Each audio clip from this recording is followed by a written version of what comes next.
Hey all, this is Mr. Hammond, and in this video we are going to take a look at the Screencastify extension and some of the things I really personally like about this extension. So the first and foremost, is that any extension is really just super easily accessible from your toolbar. So you can just click on the Screencastify extension right from there and you can get started recording videos. When you open the Screencastify from the extensions, notice that you have some different video options that are available there. You can one that I particularly like is the show drawing tools. So you can choose to use those drawing tools or not use those drawing tools depending on what type of video you're recording. Some other pieces that I really like. Now typically when you are recording a video and you stop the recording, it's going to give you a view page, and that view page is going to, you can actually find that same view page by going to the hamburger menu, going to My Videos, and you can see all the videos that you've ever recorded in Screencastify. Now I'm just going to select one of the videos, so let's just pick this first one here. So you will notice this again is the view page, so you can see the video kind of running here. Off to the right hand side you can see how many viewers and actually who has viewed your video based upon their email or school email. You can add interactive questions, which is great if you're familiar with Edpuzzle. This is similar to Edpuzzle. Now Edpuzzle does have a lot more types of interactive questions.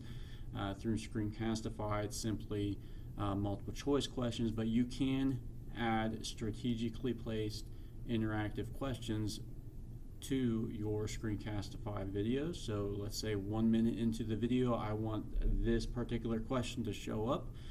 It pauses the video, students see a question on the screen, they answer it, and then the video continues to play.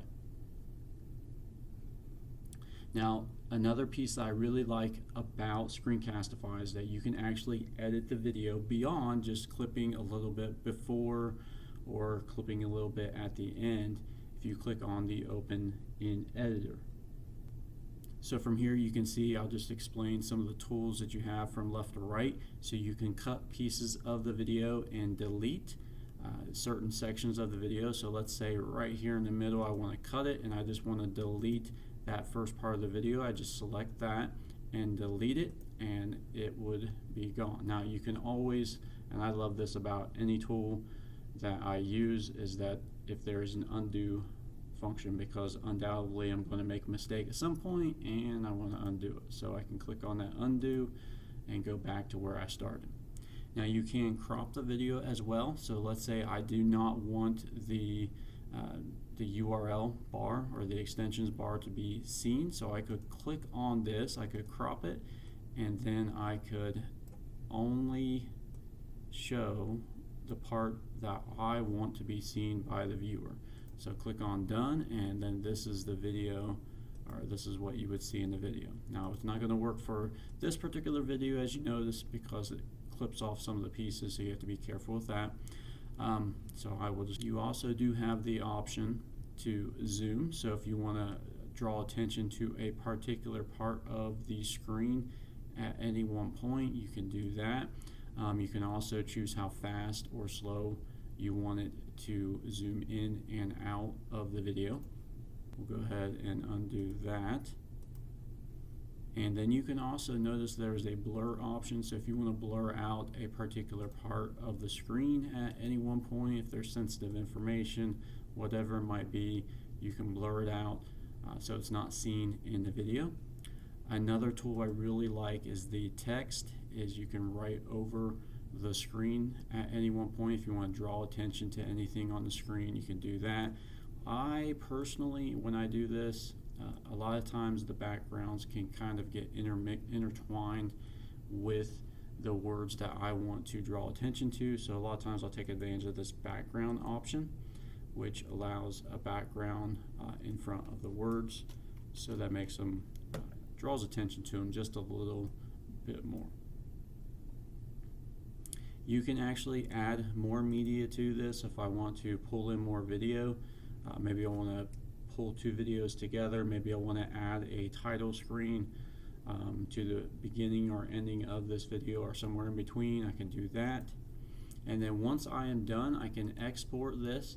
I can export to Screencastify, which will allow me to have all the access to all the features, whether it's adding the questions, being able to see who's viewed it, and things like that. But if I want to use it for other purposes, I could always export as MP4 and take it to other places as well. And there is a lot to this, but one more detail that I will draw attention to is if you go back to where all of the videos are, remember you can always access this through that hamburger menu from the Screencastify extension. Go to My Videos. Notice there is a Screencastify Submit. Now I believe there is a limit to this if you're using the free version. I think you may be only able to do one assignment at a time. But the advantage of creating an assignment in Screencastify Submit is that when you create the assignment, notice I can see the submissions directly from here. I can copy and share a link, whether it's in the Google Classroom or whatever LMS I'm using, so that way when students click on that link, they are taken directly to the option to record their screen.